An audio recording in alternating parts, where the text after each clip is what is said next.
사도신경 신앙 고백하므로 주의 노를 드리겠습니다.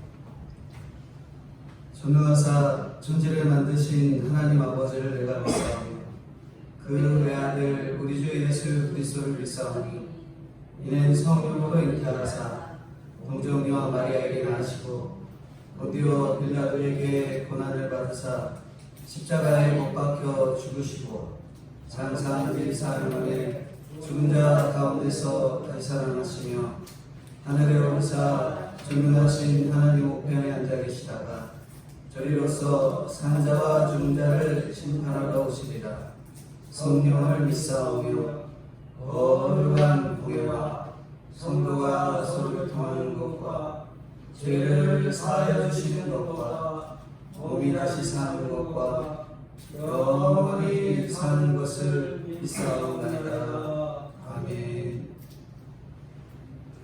찬송가 28장. 찬송가 28장.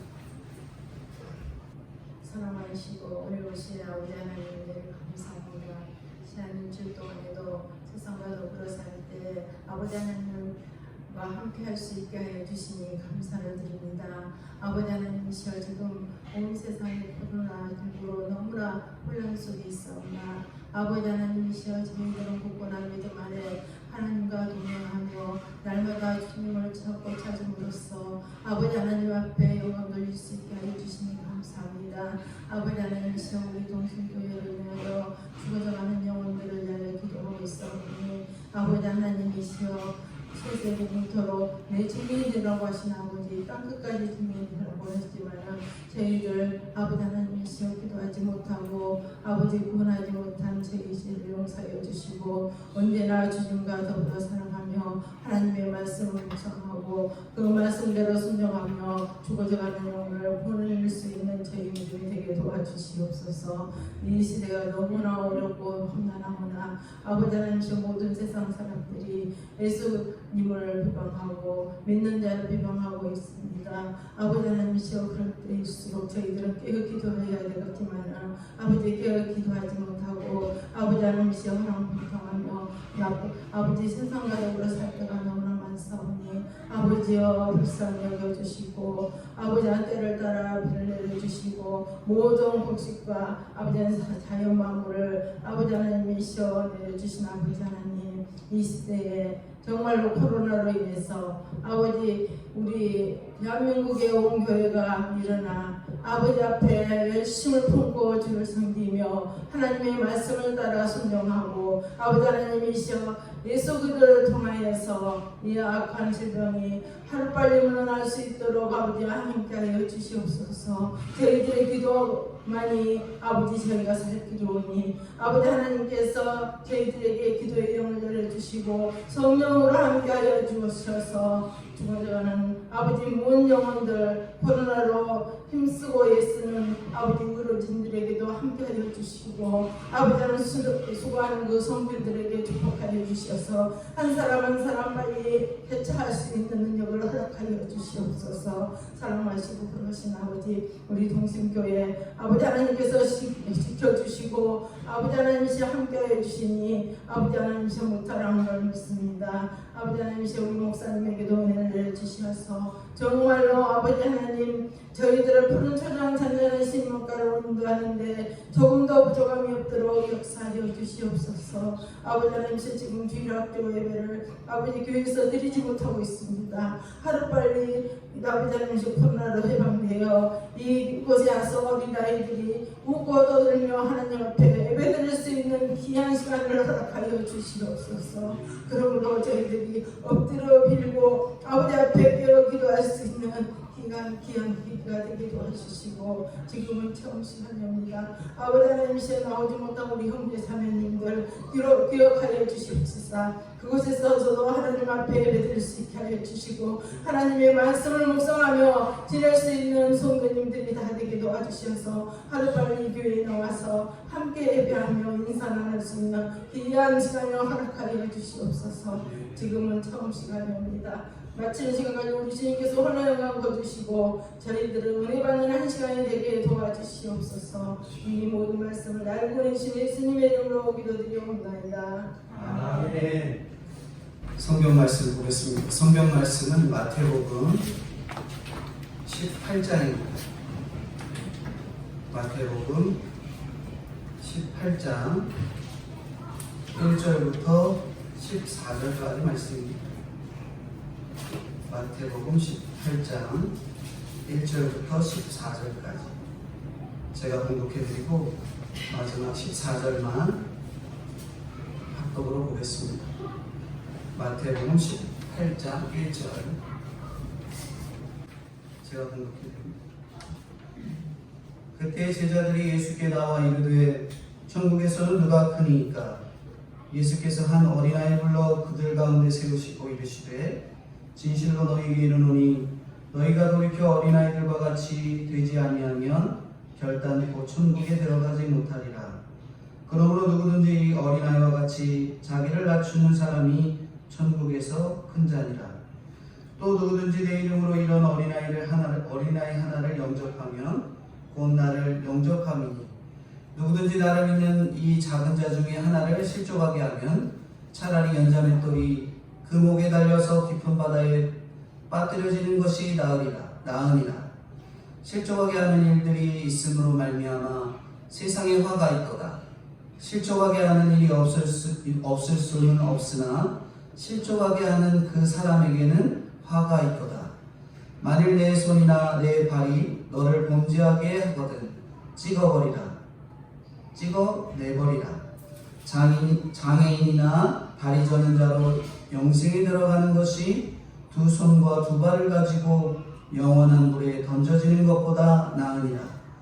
만일 내 눈이 너를 범죄하게 하거든 빼어내버리라. 한 눈으로 영생에 들어가는 것이 두 눈을 가지고 지옥불에 던져지는 것보다 나으니라. 삼가 이 작은 자 중에 하나도 없이 여기지 말라. 너희에게 말하노니 그들의 천사들이 하늘에 계신 내 아버지의 얼굴을 항상 배우느니라. 너희 생각에는 어떠하냐? 만일 어떤 사람이 양 100마리가 있는데 그 중에 하나가 길을 잃었으면 그 99마리를 산에 두고 가서 길 잃은 양을 찾지 않겠느냐? 진실로 너희에게 이르노니 만일 찾으면 길을 잃지 아니한 99마리보다 이것을 더 기뻐하리라. 14절 같이 보겠습니다. 이와 같이 이 작은 자 중에 하나라도 잃는 것은 하늘에 계신 너희 아버지의 뜻이 아니니라. 아멘.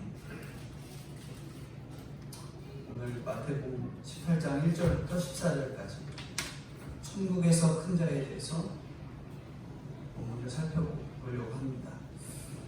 오늘 본문 1절에 보면 제자들이 천국에서 누가 크냐 예수님께 이렇게 물어보고 있습니다. 저희 아이들 데려다 보거든요. 야 누가 키 크냐? 여기 키 재봐라. 집에 이제 보통 키 재는 스티커를 붙여놓으면 누가 키 크냐 한번 키 재보자. 우르르 뛰어와서 자기가 먼저 재겠다. 내가 먼저 재겠다. 그리고 키도 재고 얼마나 컸냐? 이만큼 컸냐? 계속 물어봅니다. 제자들도 마찬가지였던 것 같습니다. 그런 수준에 있는 제자들에게 오늘 필요한 말씀으로 저희들에게 말씀해 줍니다. 지난 17장에서 겨자씨는 산을 옮길 만한 믿음이다. 그리고 십자가 부활을 믿는 믿음이라 이렇게 겨자씨 믿음이라 이렇게 말씀을 전해드렸잖아요. 태산이 무너지기 위해서는 우리가 세금부터 내고 사소한 것부터 말씀으로 하나하나 적용해내야 한다고 말씀을 전해드렸습니다. 예수님이 제자들이 예수님을 따라다니면서 그저 그냥 식민지에서 언제 해방될까 고대하고 있었습니다. 예수님은 자꾸만 고난과 죽음, 부활을 이야기하시니까 제자들 입장에서는 빨리 식민지에서 해방되는 게 우리의 꿈인데 자꾸 고난과 죽음을 얘기하니까 골치가 아픈 거예요. 그래서 제자들이 뭐라고 하냐면, 알겠습니다 주님, 이제 우리가 세상에서 큰 자 되는 건 포기할게요. 그러면 주님이 말씀하시는 그 나라 천국에서는 누가 큰 자입니까? 하고 제자들이 물어보고, 말로는 천국에서 누가 큰 자입니까? 라고 물어보고 있지만 그 속에는 세상적인 가치관만 가득해갖고 뭐가 크냐만 하고 있는 거고, 누가 좋은 자리냐, 누가 인정받는 거냐, 어떤 게 좋은 거냐, 그냥 육신적인 가치관에 매여서 계속 물어만 보고 있는 거지. 이것은 뭐 베드로와 요한, 야고보를 데리고 변화산에서 다녀오실 때 남은 제자들이 귀신을 쫓지 못했잖아요. 그런 남은 제자들이 쫓지 못한 본질적인 이유가 드러나는 질문과 같습니다. 산에 올라간 제자들은 성공 거치고 남아있는 여기 있는 제자들은 실패한 게 아니냐라고 생각하면서 이제는 제자들이라고 하는 사람들끼리 모여서 다툼을 하고, 내가 좋은 자리, 네가 좋은 자리, 이게 좋은 자리, 저게 좋은 자리, 그러고 있는 것입니다. 오늘 본문의 이 질문은 시대를 초월한 질문입니다. 교회에 와서도 세상적인 그런 가치관을 가지고 누가 크냐라는 그런 직분 문제로 싸우는 것이죠. 그렇다면 우리가 생각해 볼게요. 오늘 본문을 통해서 천국에서 진짜 어떤 자가 클 것인가, 어떤 자가 가장 큰 자인가, 이렇게 오늘 본문의 내부를 통해서 전해드리려고 합니다. 집사님께서도 기도해 주셨지만 주일학교가 지금 진행 중이지 않잖아요. 근데 주일학교가 굉장히 주면, 지금 제가 막 이렇게 연락하고 있는 목사님들이나 다른 교회 목사님들이 코로나 바이러스로 제일 심각해하는 것은 그동안에 신앙생활하고 있는 성도들도 줄었지만 더 심각한 것은 주일학교 학생들이 안 나온다는 거예요. 주일학교 학생들이 안 나오는 게 아니라 못 나오는 거죠. 부모님이 나와도 자녀들은 또 못 나오고, 자녀들은 또 부모가 안 나오지만 교회에 나오고 있던 아이들은 교회에 대한 불안감 때문에 믿지 않는 부모라 할지라도 교회를 보내지 못하는 거예요. 그만큼 심각한 상황이 되었고, 원래는 12살, 만으로 12살 정도의 신앙적으로, 인격적으로 예수님을 만날 때가 제일 좋을 때예요. 근데 그 시기를 놓쳐버리고 말씀이 들어가지 않고 가면은 정말 힘든 시기가 될 수 있습니다. 근데 오늘 본문이 그렇게 천국에서 어떤 자가 큰 자냐 할 때 첫 번째로 어린아이와 같은 자가 큰 자다, 이렇게 말씀합니다. 첫 번째가 어린아이와 같은 자, 그 자가 바로 천국에서 큰 자입니다. 1절 2절인데 한번 읽어주십시오. 1절 2절. 그때 제자들이 예수께 나와가지고 천국에서는 누가 크니까 예수께서 한 아이를 불러 그 가운데서 이르시되 네. 1절 2절에 보면은 그때 제자들이 예수께 나와 이르시되 천국에서 누가 크니까, 근데 예수님께서 뭐라 그래요? 뒤에 뭐라 행동을 취하시는데, 한 어린아이를 불러다가 그들 가운데 세우셨다. 주님께서는 복잡하게 세상에 어떤 얘기, 뭐 전문적인 이야기, 과학적인 지식 이런 걸 이야기하는 게 아니라 그냥 아주 가까운 곳에서부터의 이 사람을 모델을 통해서 말씀을 전하십니다. 3절인데요. 3절 아까 했던 말을 보시죠. 이르시되 진실로 너희에게 이르노니 너희가 비교 어린아이를 떠가지 않지 아니하면 결단코 천국에 들어가지 못하리라. 네. 여기 보면은 제자들 향해서 그동안에는 믿음이 작다, 없다, 부족하다, 연약하다, 다양한 말들로 그들의 신앙 수준을 언급을 합니다. 근데 어린아이와 같지 아니하면 뭐 한다 그래요? 결단코 천국에 들어가지 못한다. 이렇게 강하게 말씀합니다. 작다 하지 않으시고 천국에 들어가지 못한다라고 말씀하시는 거죠. 천국에 들어가는 자격을 얻으려면 이렇게 어린아이의 특징을 가져야 한다 하는 말씀입니다. 그 어린아이의 특징은 4절인데요. 4절 같이 읽어보겠습니다. 그러므로 누구든지 이 어린아이와 같이 자기를 낮추는 사람이 천국에서 큰 자니라. 어린아이의 특징이 뭐예요? 자기를 낮추는 것. 마태복음 11장 11절에 내가 진실로 너에게 말하노니 여자가 낳은 자 중에 세례요한보다 큰 이가 일어남이 없도다. 그러나 천국에서는 그 세례요한이 지극히 작은 자로다. 그 자보다 크다. 이렇게 얘기합니다. 여기서 지극히 작은 자, 크기 작은 자는 어린아이입니다. 어린아이. 근데 주님이 어린아이 같은 자라고 말씀하는 거예요. 완전한 자가 큰 자가 아니라 자기를 모른다고, 자기가 할 수 있는 게 없다고, 자기가 모른다는 것을 스스로 아는 자, 그 자가 진정한 큰 자인 것이죠. 자기가 겸손하다고 생각하면은 이미 큰 자의 자성제에 겸손하다고 생각하는 거예요. 이미 이 큰 자가 아니라는 거예요. 그래서 어린이는 무지한 겸손이 있습니다. 무지한 겸손.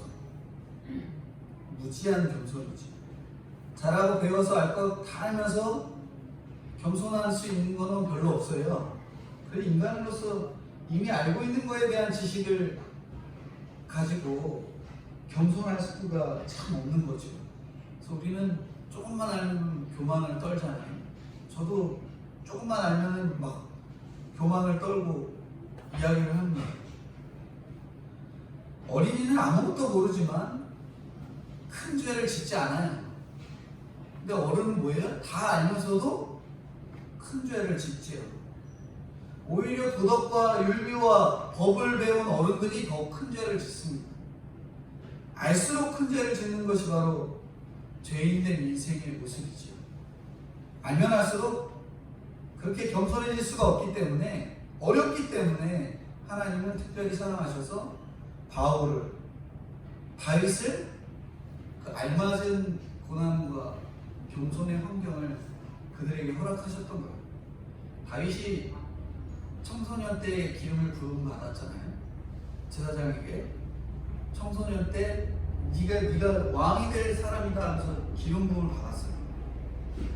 얼마나 겸손하지 못할 그런 환경이 될 수밖에 없겠어요. 근데 하나님께서는 그것을 잘 아시고 다윗을 사울의 그 끊임없는 괴롭힘과 고난, 그것을 통해서 스스로 계속 겸손하게 하신 것이죠. 갖춘 만큼이나 고난을 주셨습니다. 우리에게 알맞은 멍에를 주셔서 내가 아무것도 모른다고 깨닫게 하시는 것이 하나님께서 주시는 저희를 향한 축복이에요. 우리가 우리의 자존적인 교만을 어떻게 낮출까 늘 고민하고 생각해 보셔야 돼요. 내가 한마디를 떠들어서 내 잘남을 드러내는 게 아니라 내가 한마디를 안 해서라도 내 스스로가 교만한 자리에 서지 않도록 그렇게 힘을 써 나가야 되는 거죠. 3절에 보면은 돌이켜 어린아이와 같이 되라 하셨는데, 우리가 아는 게 참 많으면 이렇게 단순해지기가 참 어렵더라고요. 아는 게 많으면 그거를 얼마나 잘 이해시켜주기 위해서 설명을 하고 또 설명을 하고 그것을 맞추어주고 생각하게 하고 상식적으로 계속 설명을 하죠. 우리가 이성이 있는데 이성을 넘는 상식이 없다고, 우리가 항상 우리 안에 있는 이성을, 상식을 뛰어넘는 이성을 가지고 계속 내 기준에 맞춰서, 내 상황과 형편에 맞춰서 그냥 이것은 맞다, 또 저것은 맞다, 계속 그렇게 자기 합리화를 시킬 때가 많이 있습니다. 근데 어린아이들 같으면은 그냥 단순해서 예수님이 십자가에 못 박혀 죽으시고 부활하셨다라는 말들을 전하면 믿어요. 그 들은 대로 믿고 배우죠. 시간이 지나면 지날수록 세상은 죄가 관영하고 죄가 가득한 곳이기 때문에 이 죄를 끊임없이 시인하게 하는 이 교회, 그리고 예수님에 대해서는 끊임없이 배척을 해요. 그래서 말씀을 전하면은 배척을 하고, 말씀을 들으면 거리를 두게 하고, 그래서 세상의 학문은 예수님이 아닌 과학을 가지고 예수님이 없다고 끊임없이 증명해내려고 하지. 그래서 우리가 세상 학문을 자꾸 배우고 또 배우다 보면 세상 막 학문이 들어오고 또 들어오면 예수님이 처음에 배울 때 그 예수님의 자리가 머리 한가득 있었다면 점점 밀어내서 진화론도 오고 뭐 빅뱅 이론도 오고 여러 가지 와갖고 세상 창조 방법이 창조론도 있고 진화론도 있고 여러 가지 다양한 것들을 통해서 세상이 창조되었구나. 그렇게 아이들이 자꾸 세상적인 지식과 학문을 통해서 배워나갑니다. 단순해지지가 않는 거예요. 그냥 신앙적인 그 측면에서 우리는 그냥 하나님의 창조 가운데 섭리하시고 만들어졌다라는 단순해지는 그러한 지혜가 아니라 세상적인 학문이 들어오고 생각이 들어오고 판단이 들어오고 욕심이 들어오고 죄가 들어오니 이거 맞기도 하는 것 같고 저것도 맞기도 하는 것 같고 그러면서 점점 우리가 단순해지지가 못하는 거죠. 우리가 매일 말씀 보면서도 또 다른 교만이 쌓여가는 느낌이 올 때가 있어요. 내가 오늘 좀 이 정도 말씀 봤으니 이 정도 시험 오면 내가 하루 성경 1시간 보고 성경 몇 시간 했으니 이 정도 수준의 신앙 시험들은 내가 이겨낼 수 있지 않을까 하는 그러한 교만 가운데 또 들어갈 때가 있습니다. 은혜를 받았다고 좋아하는 사람들 보면은 기도도 안 하고 말씀 안 보면 그 안 본 사람 저 사람 저것도 유지가 될까 하는 또 그 사람을 보는 또 다른 편견, 걱정이라는 교만이 또 올라오죠. 이렇게 어린아이는 믿음이 좋아서 낮아지는 게 아닙니다. 낮출 수밖에 없는 환경이기 때문에 믿음이 큰 자가 되는 거예요. 온천하보다 귀한 구원을 얻으면 내가 바로 온천하보다 귀한 구원을 얻으면 바로 내가 온천하보다 큰 자인데 그것은 내가 아무것도 할 수 없음을 인정하는 거예요. 인정하는 거죠. 내가 할 수 없다. 그것을 인정하는, 그리고 하나님이 하시는 것이다. 어린아이들이 내가 할 수 없으면 뭐예요? 엄마 부르고 아빠 부르잖아요. 우리가 할 수 없는 것을 늘 깨달을 때 하나님께 의지하고 하나님을 부르는 것처럼 우리가 끊임없이 할 수 없음을 인정하는 것이 중요합니다. 그래서 어린아이와 같은 믿음을, 어린아이와 같은 마음을, 어린아이와 같이 자신을 낮추는 그런 자세를 가진 자가 천국에서 큰 자다 라고 말씀합니다. 근데 두 번째는 무슨 말씀이냐면 이런 어린아이를 영접하래요. 그런 어린아이와 같은 마음, 자기 낮아지는 마음, 그런 마음을 가진 자를 영접하는 것이 큰 자가 된다고 말씀합니다. 5절인데요. 5절 한번 읽어주세요. 또 누구든지 내 이름으로 이런 어린아이 하나를 영접하면 곧 나를 영접하느니. 네. 미숙한 어린아이를 영접하는 것이 예수님을 영접하는 것입니다. 믿음 없는 사람은 어렵고 힘들고 부족해 보이는 사람을 영접하지 않아요. 믿음 없는 사람들이 그렇습니다. 배운 것도 가진 것도 없는 사람, 도와줄 것만 있는 사람은 거들떠보지도 않아요. 우리가 어떤 사람을 쉽게 영접합니까? 돈이 많고 여유가 있고 뭐예요? 나한테 잘해주고 정말 말 잘하고 외모 아름답고 그런 사람들이 내 옆에 딱 오면은 우리는 아유 좋은데 저 사람하고 사업 좀 같이 해야지. 저 사람하고 좀 친하게 지내봐야지. 그런 생각을 계속 하게 됩니다. 나한테 돈 한 푼 안 줄 것 같은 사람, 그런 사람 뭐예요? 그런 사람하고는 별로 친해지고 싶지 않아요. 근데도 불구하고 우리는 돈 한 푼도 안 주는데도 돈 많고 여유 있어 보이고 하는 사람하고 가까워지고 싶어갖고 그 사람한테 자꾸 허리가 숙여지고 가까워지고 싶고 친절하게 되고 그렇게 됩니다. 근데 말도 잘못하고 좀 못 배웠다 싶으면은 우린 속으로 어때요? 좀 불친절해지죠. 그게 사실입니다. 믿는 우리에게 소외된 사람은 누구일까요? 노인이나 장애인입니까? 어려운 사람들입니까? 가장 불쌍한 사람은 우리가 가장 불쌍한 사람은 누구예요? 주님 만나지 못한 사람. 어떤 사람이요? 주님 만나지 못한 사람. 제자들은 17장에서 간질 들린 아이를 고치지 못했잖아요. 왜냐하면 그들을 영접하지도 않았고요. 사랑하지도 않았어요. 사랑받을 만한 아이를 누군들 안 사랑하겠어요. 내 자녀 내가 얼마나 안 사랑해. 내가 하나님의 자녀로 내 자녀를 주셨는데 그 자녀를 어떻게 안 사랑할 수 있겠어요? 당연히 사랑할 수 있습니다. 너무나도 사랑할 수밖에 없죠. 그러나 멀리 갈 것도 없이 내 가족, 내 식구, 내 이 골치 아픈 형제나 부모나 그런 가족들을 영접하지 못하는 것이 바로 우리입니다.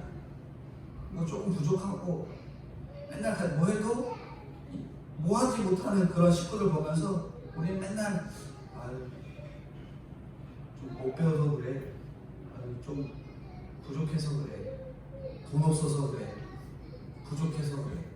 그러면서 우리 식구인데도 가까운 가족인데도 그렇게 영접하지 못하는 게 우리의 실질적인 부족함이지요. 주님은 그런 어린아이를 영접하는 것이 주님을 영접하는 것이다 이렇게 말씀합니다. 어린아이의 마음은 굉장히 간절합니다. 지금 방금 뒤에서 막 울잖아요. 뭐 안 하면 지 오빠가 뺐으니까 막 난리 치는데 이렇게 자기 의지대로 되지 않으면 그렇게 늘 간절하게 자기가 할 수 있는 최대한의 것들을 다 쏟아부어요. 때를 쓰고 울어대고 17장에 간질거리는 아이가 자기 아들이기 때문에 아버지가 그렇게 간절할 수 있었던 거예요. 내 자녀가 아니고 내 옆집에 모르는 사람의 자녀고요. 내 옆집에 지나가는 사람의 아이면 예수님이 지나간다 할 때 예수님 와서 우리 옆집에 좀 아픈 애 있는데 좀 와서 살려주시겠어요? 이런 간절함은 전혀 별로 없다라는 거예요. 내 자녀니까 그런 간절함이 있었고요. 엎드렸던 거예요. 그렇지 않고요. 그런 마음이 잘 생기지가 않습니다. 바울에게는 3번이나 기도해도 하나님이 고쳐주지 않은 약함들이 있었어요. 책에는 어느 책은 안질이다. 제가 책을 좀 살펴봤더니 또 간질이다. 이런 얘기도 있는데 안질이었으면 성경책에 눈병이 있었다 이렇게 기록했겠죠. 간질이라면 또 어떤 일이 있었냐면 간질이라면 고린도전서 4장 9절 말씀처럼 정말 구경거리가 됐을 겁니다. 어쩌면 사람들 앞에서 거품 물고 쓰러질 수도 있어요. 자주는 아니더라도. 그러면 보통 간질을 앓는 사람들이 지금은 간질을 앓는 사람이 흔치 않지만 앓는 사람들의 특징이 뭐냐면 굉장히 자신의 그 수치가 드러나는 것에 대해서 부끄러워합니다. 이 부모도 마찬가지였고요. 바울도 마찬가지였겠죠. 그래서 고쳐주기를 간구했지만 하나님은 뭐라고 말씀해요? 내 은혜가 내게 족하다. 내 은혜가 내게 족하다. 이렇게 말씀합니다. 병을 고쳐주시지 않았기 때문에 바울은 어린아이와 같이 미성숙하고 아픈 사람, 무지한 이방인이 내 옆에 예수님이라는 것을 알고 그들을 품고 기도했었던 겁니다. 땅끝까지 낮아져야 어린아이 같은 이들을 품고 기도할 수 있는 거예요. 그런 것 같습니다. 우리가 좀 여유가 있고 넉넉도 하고 우리가 보지 못하는 이 어려운 사람들의 모습들을 보지 못하다가 갑자기 보면은 조금 그 사람들과 가까이 하고 싶은 마음도 멀어지고 약간의 그런 거리감을 우리가 두게 마련인데 우리가 땅끝까지 낮아져야 어린아이 같은 이들을 품고 기도할 수 있는 거예요. 내 옆에 예수님 영접하는 것은 대단한 일이 아닙니다. 지나가는 강도를 붙잡아다가 영접하라는 게 아니고요. 내 옆에 있는 식구, 아직 교회는 다니지만 혹은 교회를 안 다니더라도 예수님을 믿지 않는 자들, 그 안에 예수님이 들어오지 못하고 끊임없이 헤매는 그들을 향해서 내 말씀을, 이 어린아이와 같은 말씀을 바로 내 집에 있는 식구들에게 그들을 향한 나의 앙금, 불만, 불평 그러한 것들을 말씀으로 씻어버리는 것이 예수님을 영접하는 첫 단계예요. 왜 그럴 수밖에 없느냐? 이 부모가 왜 그럴 수밖에 없었을까? 이 자녀가 왜 그렇게 할 수밖에 없을까?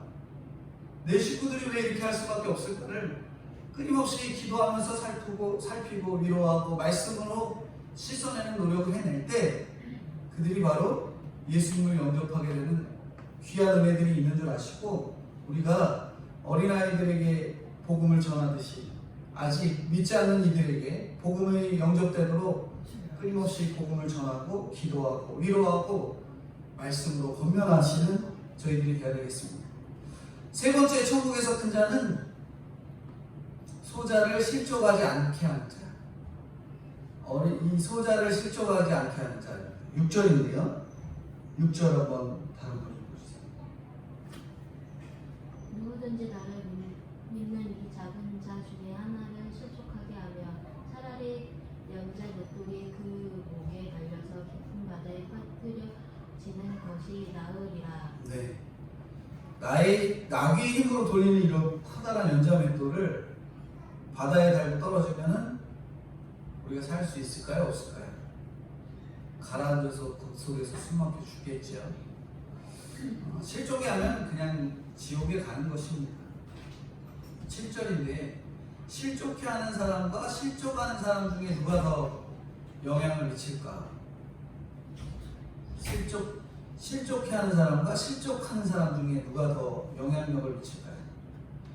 실족해 하는 사람과 실족하는 사람 중에 우리가 생각을 해보셔야 돼요. 실족해 하는 사람이 영향력을 더 많이 미치죠.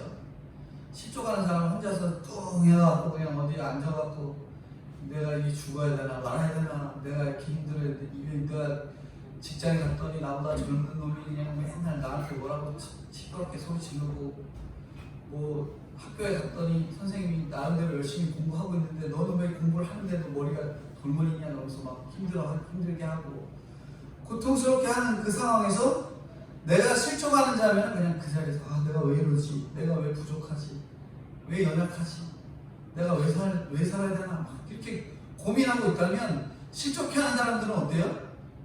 실족해하는 사람들은 한 사람뿐만 아니에요. 이 사람한테도 쑤셔야 되고 저 사람도 쑤셔야 되고 자기가 들고 다니는 칼이 있는데 그 칼 갖다 이 사람 쑤시고 저 사람 쑤시고 말로 쑤시고 형편으로 쑤시고 끊임없이 쑤셔야 됩니다. 그러면 그 사람 실족해하는 사람은 수많은 사람들을 죽여낸다면 실족하는 사람은 자기 혼자 계속 죽어가는 거예요.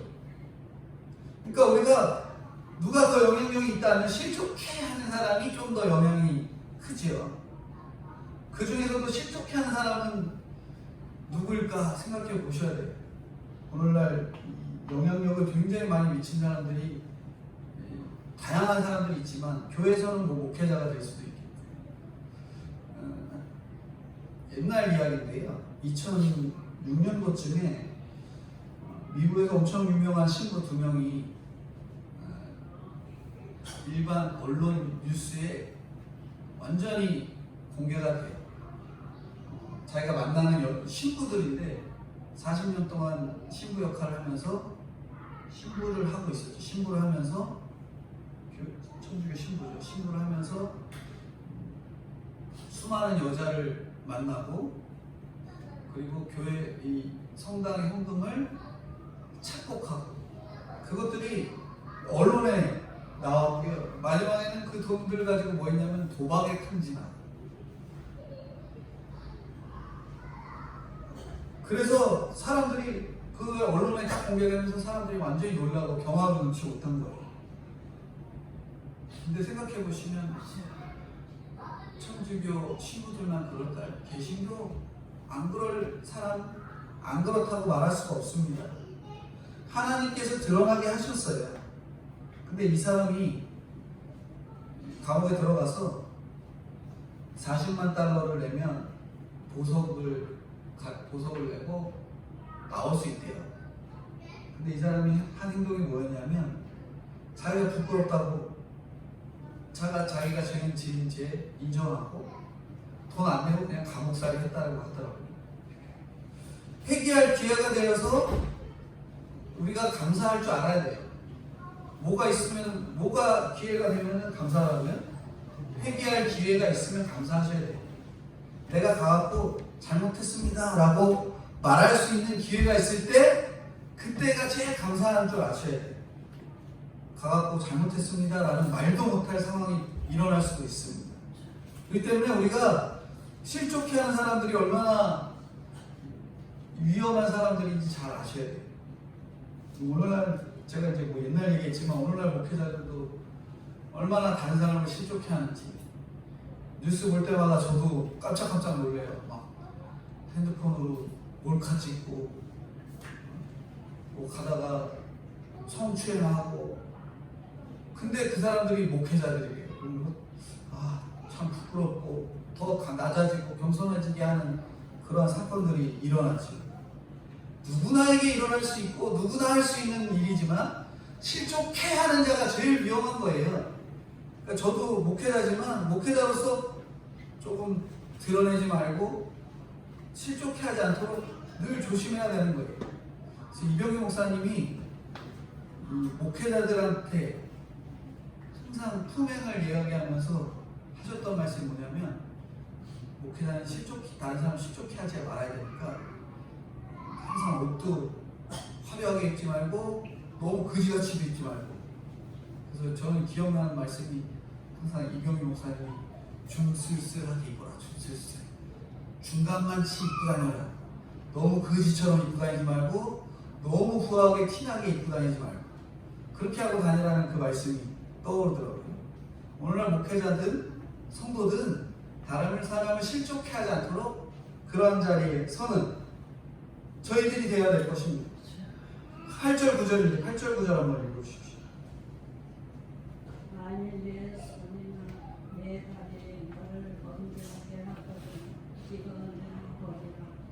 내 이는 아이처럼 영생에 들어가는 것이 두 손과 두 팔을 가지고 영혼을 불에 던져지는 것보다 나으니라. 만일 내 주님이 너를 범죄하게 하거든 내가 내 한 눈으로 영생에 들어가는 것이 영혼을 가지고 지옥불에 던져지는 것보다 나으리라. 네, 손발을 자르라는 강력한 가르침, 다른 범죄와 연관돼서 주신 말씀이 아니에요. 소자를 실족하게 하는 죄를 짓는 것보다 차라리 손발을 찍는 것이 낫다 말씀합니다. 남을 실족하게 하는 사람은 결국 나를 실족하게 하는 사람이고 어린아이를 실족하게 하는 사람 역시 결국 나를 실족하게 하는 것입니다. 나를 실족하게 하는 것이 제일 무서운 자기와의 싸움이에요. 자기와의 싸움. 내 눈, 내 손, 내 발이 범죄하는 겁니다. 모든 남자들이 쉽게 넘어가지 못하는 이 일들이 있습니다. 이 음욕의 유혹인데 신앙서적 가운데 이런 제목을 갖고 있는 신앙서적이 있어요. 남자의 참을 수 없는 유혹 이런 책이 있거든요. 반대로 또 여자의 참을 수 없는 유혹이라는 책도 있어요. 근데 여기에 보면은 남자의 참을 수 없는 유혹이라는 책에 보면은 남자들은 눈을 굶겨야 된대요. 눈을 굶기라고. 정욕의 문제를 해결하지 못하기 때문에 눈을 굶기는 생각의 울타리 속에 갇혀야 하는 수 없이 자기 아내에게 애정이 생기고 나간다는 거죠. 그러므로 의지적으로 훈련을 끊임없이 해야 된다고 말합니다. 나는 괜찮아. 이럴 남자는 단 한 명도 없습니다. 나는 괜찮을 거야. 나는 저 상황이 되면 괜찮아. 그런 상황이 없다는 거죠. 내 손, 내 발 때문에 실족하는 식구, 나 하나 때문에 교회에서 떨어져 나가는 성도, 그 식구 자녀가 얼마나 많은지 모르기 때문에 자기가 이기적으로 결혼해놓고 낳은 자식 두고 이혼하겠다고 우기는 부모가 또 자녀를 실족하게 하는 거예요. 그러니까 계속 실족하게 합니다. 내 욕심대로, 내 생각대로, 내 판단대로 그렇게 하면 실족하고 나가게 되는 거예요. 도박 중독이 얼마나 무서우냐면 오른손으로 도박하니까 오른손 찍어내요. 그러면 어디로 손해? 왼손으로 해요. 두 손 다 찍어내고 손 못하게 다 신체 감아놓으면 뭘로 해요? 발로 해요. 발도 찍어놓으면 뭐로 해요? 옆에 사람 시켜갖고 야 이거에 저거에 사람 시켜가면서 또 합니다. 그렇게 끊임없이 우리가 도박에 빠지면 그렇게 갈 수밖에 없는 거고요. 세상에 빠지고 물질에 빠지고 사람에 빠지면 그렇게 나갑니다. 그렇게 찍어버리고 굶겨야 한다고 말해요. 찍어버리고 굶기래요. 포기하는 것 없이 어떻게 우리가 사명의 땅 천국에 갈 수 있겠어요? 이 땅에서 포기해야 될 것들이 있기 때문에 천국에 갈 수 있다는 거예요. 그래서 십자가는 세상에서 보기엔 미련해 보이고 바보 같은 것들이 굉장히 많아요. 정말 어린아이처럼 어리석어 보이는 십자가입니다. 우리가 그걸 잘 아셔야 돼요. 10절인데요. 10절 한번 읽어주시죠. 삼가 이 작은 자 중에 하나도 업신여기지 말라. 너희에게 말하노니 그들의 천사들이 하늘에 계신 내 아버지의 얼굴을 항상 배우느니라. 네. 히브리서 1장 13, 14절에는 어느 때에 천사 중에 누구에게 내가 원수로 내 발등상이 되게 하기까지 너는 내 우편에 앉아 있으라 하셨느냐. 모든 천사들을 섬기는 영으로서 구원받는 상속자들의 섬기라고 보내심이 아니냐 이렇게 말씀하는데, 성도에게는 항상 수호 천사가 있어요. 수호 천사. 항상 하나님께 우리의 그 형편과 상황을 보고하는 거죠. 로마서 12장 1절에 그러므로 형제들아 내가 하나님의 모든 자비하심으로 너희를 권하노니 너희 몸을 하나님이 기뻐하시는 거룩한 산제물로 드리라. 이는 너희가 드릴 영적 예배니라. 우리가 모두가 주 안에서 형제잖아요. 오늘 같이 교회 나오셨지만 우리는 실제 가족도 있지만 우리가 보혈의 가족이에요. 보혈의 한 가족이죠. 그러면 우리가 업신여길 사람이 누가 있겠어요? 같이 교회 나와도 어렵고 힘들어도 여유가 있고 그래도 그런 사람들 업신여길 사람이 누가 있냐는 거지. 기가 막힌 사람은 천사와 하나님 보호하시는데 내가 그걸 업신여긴다면 하나님을 대적하는 것입니다. 하나님을 대적하는 거예요. 결코 천국에는 큰 자가 될 수가 없는 자가 바로 하나님을 대적하는 거죠. 내가 지금 업신당한다고 생각하는 사람이 바로 업신여긴 사람이고요. 내가 왕따 당한다 라고 생각하는 것이 사람이 왕따 시키는 사람이에요. 내 곁에 예수님 모습으로 있는 그 한 사람이 하나님과 천사가 보호하고 있기 때문에 우리가 육적으로 영적으로 미숙한 어떤 사람이라도 우리가 늘 업신여겨서는 안 돼요. 교회에 나와서 뿐만 아니고요. 그래요. 같이 믿는 사람들 보면은 좀 부족해 보이는 사람들이 있어요. 그런 사람들을 그렇게 여겨서는 안 됩니다. 내가 형편없는 인생을 안다면 그 힘든 자녀, 힘든 배우자, 힘든 가족 우리가 끊임없이 품고 가야 되고요. 내가 천국에서 큰 자가 되라고 이들이 바로 저희를 위해서 수고하고 있는 겁니다. 집에 얼마나 난리친 사람 한 사람 있으면 그 사람이 바로 나 기도하고 예수 믿고 열심히 살고 수고하는 인물이구나 생각하시고 그 사람을 저 왼수 또 저런구나 그렇게 하지 마시고 기도해 주시면서 믿음으로 잘 살도록 끊임없이 권면하시고 함께 하셔야 돼요. 마지막 네 번째, 천국에서 큰 자는 잃은 양을 찾는 사람입니다. 잃은 양을 찾는 사람. 12, 13절인데요. 12, 13절 같이 읽겠습니다. 너희 생각에는 어떠하냐? 만일 어떤 사람이 양 100마리가 있는데 그 중에 하나가 길을 잃었으면 그 99마리를 산에 두고 가서 길을 잃은 양을 찾지 않겠느냐? 진실로 너희에게 이르노니 만일 찾으면 길을 잃지 아니한 99 마리보다 이것을 더 기뻐하리라. 제자라고 하는 사람들이 물어요. 크고 작고를 따지기보다 교회에서 믿는 자들 가운데서 잃은 양 한 마리를 찾는 자가 가장 큰 자다 이렇게 제자들한테 말씀합니다. 그럼에도 우리는 육적으로 영적으로 어린 자들과 어울리고 싶지 않고 가능하면은 영육간이 좀 더 깨끗하고 좋은 그런 양과 교제하고 싶은 우리의 욕심들이 끊임없이 나오죠. 어느 교회 갔더니 교회 성도님들이 그냥 죄다 뭐 세상적으로 인정받을 만한 직업들을 쫙 가지고 있대요. 그러니까 나는 그 교회 가서 그 사람들하고 좀 친하게 지내봐야겠다. 그런 욕심으로 교회를 다니는 사람들도 있대요. 물론 뭐 다는 아니겠죠. 다수는 아닐 겁니다. 하지만 그런 마음이 있는 사람들이 있어요. 좋은 양과 교제하고 싶은 마음이죠. 근데 14절입니다. 마지막 14절 같이 읽겠습니다. 이와 같이 이 작은 자 중에 하나라도 잃은 것은 하늘에 계신 너희 아버지의 뜻이 아니니라. 하나님의 소원은 결국 그런 사람들과의 교제가 아니라 영원 구원이래요. 뭐라고요? 영원 구원. 한 사람이라도 살려낼 수 있는 구원의 말씀. 천국에서 큰 자는 영원 구원을 위해서 사는 자입니다. 99마리 양보다 잃은 양 한 마리를 찾을 때 하나님 기뻐하시는 모습을 우리가 생각해 보셔야 돼요. 탕자도 보면은 집에 있는 아들보다 뭐예요? 방탕하게 갔다가 돌아온 그 아들을 맨발로 가서 아버지가 맞아주잖아요. 그러니까 주님의 울타리 안에 있는 그것보다 우선은 주님의 울타리 밖으로 떠나서 어찌 될지 모르는 그러한 상황을 처한 자들이 돌아오는 것에 더 하나님께서 기도하시고 관심 가지시고 하는 거예요.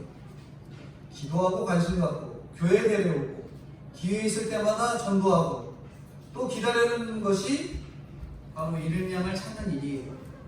그렇죠? 여기 본문을 보면 왜 99마리는 나도 한 마리 찾으러 갔을까 하는데 이거예요. 99마리는 안전하다면 한 마리는 불안전한 거거든요. 그러니까 우리가 안전한 자리에 인도함 받도록 그렇게 예수님께서 한 마리에 대한 안타까움을 찾아내시려고 힘을 쓰는 거죠. 결론입니다. 오늘 말씀 결론인데요. 천국에서 큰 자는 뭐라고 할까요? 어린아이와 같아야 합니다. 어린아이. 그래서 낮추기 위해 온 사건에 우리가 감사하셔야 돼요. 그러니까 사건이 오면 우리는 어린아이처럼 주님께 떼쓰잖아요. 그러니까 우리가 어린아이와 같은 사건이 일어나면 어린아이와 같이 주님께 떼쓰는 사건이 일어나면 감사할 줄 아셔야 돼요. 내가 얼마나 무지하고 교만하고 형편없는지 깨닫는다면 주의 일을 한다고 말씀 훈련 받아가면서 미성숙한 성도를 실족하게 하는 일은 없을 겁니다. 여러분이 부모로서 혹은 자녀로서 가족으로서 예수 믿는 사람으로서 잘못 살아서 나로 인해서 연자맷돌 매어 빠져 죽지 않도록 내가 그냥 연자맷돌에 매어 깊은 바다에 빠져 죽지 않도록 죽음에 이르지 않도록 하나님 앞에 끊임없이 겸손에 이르도록 힘을 쓰셔야 돼요. 우리가 주변에 이미 믿는 사람이라고 소문나셨으면 내가 스스로 연자맷돌 메고 바다에 빠지지 않도록 우리가 우리 몸, 행실, 마음 모든 것들을 조심하고 겸손으로 하나님 앞에 매달려야 됩니다. 결국 우리의 사명은 잃은 양 찾기, 특별히 영혼 구원의 일입니다. 한 영혼을 천하보다 귀하게 여길 때에 내가 가고자 하는 천국에서 진짜 큰 자가 되는 줄 아시고 한 영혼을 아끼시고 어린아이 같은 마음으로 특별히 다른 사람들을 실족해 하지 않도록 끊임없이 신앙생활에 전념하시는 저희가 되어야 되겠습니다. 오늘 4가지 말씀드렸습니다. 어린아이 같은 자, 어린아이를 영접하는 자, 소자를 실족하지 않게 하는 자, 잃은 양을 찾는 자, 그 자가 바로 천국에서 큰 자라고 말씀하시는데 이러한 믿음의 자세들을 하나씩 갖추어 가시는 저와 성도님들이 다 되어야 되겠습니다. 기도하겠습니다. 하나님 아버지 감사합니다. 오늘도 저희를 붙들어 주시고 믿음 안에 세워주시니 감사합니다. 귀신 쫓는 능력을 행하지 못한 제자들에게 예수님께서는 겨자씨에 흔할 만한 믿음이 산을 옮긴다고 말씀하셨습니다. 구체적으로 지금 세금 내는 적용부터 하라고 그렇게 말씀하셨습니다. 로마의 식민지하에서 해방시켜줄 정치적인 메시아를 고대했던 이 제자들이 그런 예수님의 말씀을 들으니까 예수님 왜 이러십니까? 왜 저러십니까? 골치가 아픈 상황이라고 말씀합니다. 그래서 세상에서 큰 자는 큰 자가 되는 것을 포기할 테니까 천국에서 큰 자가 어떤 자냐고 물어보는 제자들의 모습을 저희가 살펴볼 수 있었습니다. 끝까지 그들은 세상적인 가치관으로 주님을 바라보지 못하고 자기 욕심에 매어 걸어갔던 모습을 볼 수 있습니다. 오늘 우리가 예수 믿는다 하면서 제자들처럼 끝까지 세상적인 가치관으로 예수님께 물어보고 고민하고 생각하고 있지는 않습니까? 주님 불쌍히 여겨주시고 세상의 가치관이 아닌 말씀의 가치관, 구원의 가치관, 내가 어린아이와 같이 겸손한 자가 되겠다고 믿음의 다짐을 하는 믿음의 자녀를 세워지기를 간절히 구하오니 주님 은혜로 함께하여 주시고 인도해 주옵소서. 우리가 이 어린아이 같이 소자를 실족하지 않고 잃은 양을 살려내는 저와 성도님들이 되기를 간절히 구하오니 주님 은혜로 함께하여 주시옵소서. 세상은 코로나 바이러스로 인해 아직도 두려움에 떨고 있습니다. 저희들 믿음으로 말씀으로 주님을 두려워 떨기보다 세상의 질병 하나에 두려워 떨고 있는 저희들의 모습을 보며 얼마나 믿음이 없고 연약한 자였는지 깨닫게 해주시니 감사합니다. 깨달은 지금 주님 앞에 무릎 꿇고 회개하고 엎드려서 저희들의 부족한 신앙을 깨닫는 저와 성도님들이 될 수 있도록 은혜로 함께하여 주시옵소서. 코로나 바이러스로 인해 고난과 어려움을 겪고 있는 자들에게 위로와 평안을 주시고 백신이 빨리 개발되어 많은 사람들의 그 고통이 위로와 평안을 얻도록 주님 인도해 주옵소서. 차별금지법과 낙태법, 세상 사람들은 아무렇지도 않게 그것을 인정하고 넘어가려 합니다. 주님, 우리가 두려워할 것은 아무도 모르게 들어오는 예수님을 비방하고 예수님과 맞지 않는 세상의 것들을 우리가 두려워하고 떨고 경계하여서 차별금지법이나 낙태법들이 자연스럽게 우리 국가의 헌법 안에 들어오려 하니 주님 기도하게 하시고 엎드려서 회개케 하시고 그러한 세상 법들, 주님 말씀의 원리를 벗어난 세상의 법들이 제정되지 않도록 주님 은혜로 함께하여 주시고 인도해 주옵소서. 오늘 하루도 잃은 양과 같이 어린아이와 같이 소자를 실족하지 않고 하나님의 복음을 한 영혼이라도 구원의 기회에 살려내시는 저와 성도님들이 될 수 있도록 은혜로 함께해 주시길 간절히 소망하고 거룩하시고 내가 풍성하신 예수님의 이름 받들어 기도드리옵나이다. 아멘. 대와 아버지 하나님의 무한하신 사랑하심과 성령님의 교통 감화 인도하심이 어린아이와 같이 소자를 실족해 하지 아니하며 잃은 양을 찾듯이 구원의 복음을 한 사람에게라도 전하기에 힘쓰는 저와 동신교회 성도님들의 머리 위에 영원토록 함께 계실지어다. 아멘.